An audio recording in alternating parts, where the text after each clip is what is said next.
مسجدوں میں سفید لباس کے ساتھ بالخصوص جمعۃ المبارک میں آنے کی تلقین کی اور پوری طرح سے صفائی ستھرائی کا اہتمام کرنے کا حکم دیا۔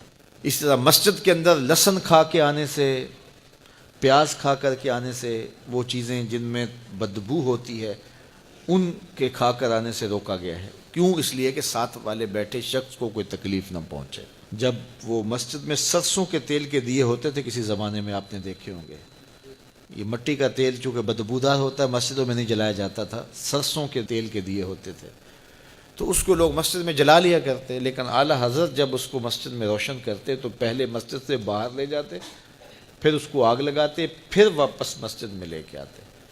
تو کسی نے کہا حضرت آپ اتنا تکلف کیوں کرتے ہیں؟ فرمایا کہ یہ جو دیا سلائی ہوتی ہے نا، جب اس کو جلایا جاتا ہے اس میں گندک ہوتی ہے تو بدبو نکلتی ہے، میں گوارا نہیں کرتا کہ اتنی بدبو بھی اللہ کے گھر میں پھیلے۔ تو یہ ہمارا دین ہمیں سکھاتا ہے۔ آپ گھر بناتے ہیں، اللہ آپ کو اچھا پاکیزہ ستھرا کشادہ خوبصورت گھر دے، جس کا نہیں اللہ انہیں بھی عطا کرے، لیکن اس کے لیے جب آپ باقی ضروریات کے لیے چیزیں رکھتے ہیں کہ یہ فلاں ضرورت کے لیے ہے، یہ جگہ فلاں ضرورت کے لیے ہے، تو اس میں نماز کے لیے جگہ ضرور رکھیں۔ اس سے کیا ہوگا؟ بچوں کے نفسیات میں یہ بات شامل ہوگی کہ یہ وضو کے لیے جگہ ہے، یہ نماز کے لیے جگہ ہے، اور اس کے اثرات ان کے نفسیات کے اوپر مرتب ہوں گے۔ تو عموماً ہم ہر چیز بنا لیتے ہیں، لیکن یہ جو ضروری چیز ہے دن میں 5 مرتبہ جس کا معاملہ ہے، اگر مرد مسجد میں جاتے ہیں تو خواتین تو گھر میں ہوتی ہیں، چھوٹے بچے تو ہوتے ہیں، تو یہ اہتمام ہونا چاہیے کہ یہ اسپیشل وضو کی جگہ ہے، یہ نماز کی جگہ ہے۔ اس کو کہتے ہیں مسجد البیت، گھر کی مسجد۔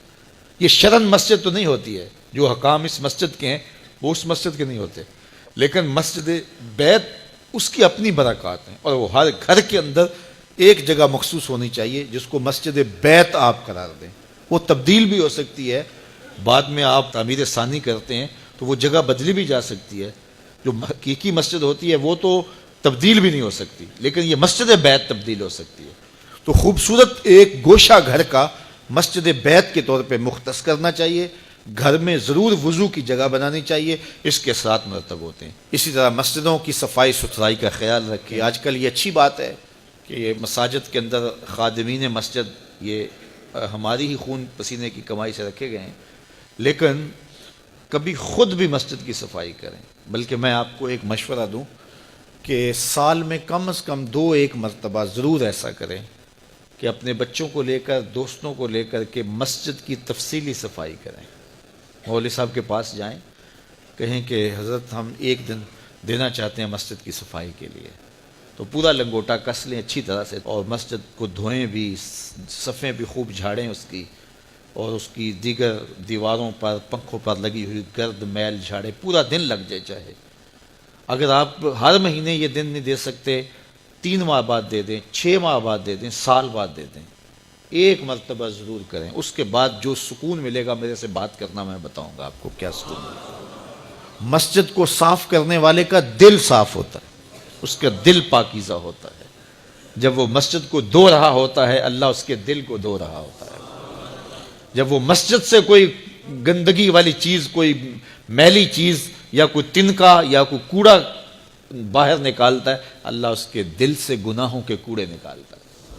تو یہ ضرور اہتمام کریں، اپنے محلے کی مسجد میں اپنے بچوں کو ساتھ لے کر کے جائیں، اپنے دوستوں کو ساتھ لے لیں، اپنے ملازموں کو ساتھ لے لیں، تو ساتھ لے کے آج مسجد ہم نے دھونی ہے، اور لنگوٹا کس کے مسجد کی صفائی کریں، دیکھنا پھر کیا سرور ملتا ہے۔ مسجد نبوی میں ایک خاتون تھی حبشیہ، وہ مسجد کی صفائی کیا کرتی تھی۔ ایک دن میرے حضور نے فرمایا کہ کتنے دن ہو گئے ہیں میں اس کو دیکھ نہیں رہا۔ عرض کی حضور وہ تو فوت ہو گئی، تو فرمایا تم نے مجھے بتایا نہیں اس کے جنازے کا۔ عرض کی حضور کار نبوت کی اہم ذمہ داریاں آپ کے کندھوں پہ ہیں، اور ہم نے سوچا کہ وہ ایک عام سی خاتون ہے، اور ہم نے آپ کو بتانا ضروری نہیں سمجھا، جنازہ پڑھا، تدفین کر دی۔ اللہ کے محبوب نے فرمایا تم نے اس کو عام سمجھا ہے جو اللہ کے گھر کی صفائی کرتی تھی؟ پھر حضور نے صحابہ کو فرمایا مجھے اس کی قبر پہ لے چلو۔ صحابہ کے ہمراہ اتنا مصروف وقت تھا اللہ کے محبوب کا، لیکن حضور نے وقت نکالا، قبرستان میں تشریف لے گئے، اور جا کے اس کی قبر پہ کھڑے ہو کے اللہ کے محبوب نے دعا مانگی۔ یہ کون سی خاتون ہے؟ یہ وہ خاتون ہے جو مسجد کی صفائی کیا کرتی تھی۔ یہ ساری چیزیں ہیں، یہ غور کرنے کی ہے۔ تو ہمارا اسلام، ہمارا دین ستھرائی کا دین ہے، پاکیزگی کا دین ہے۔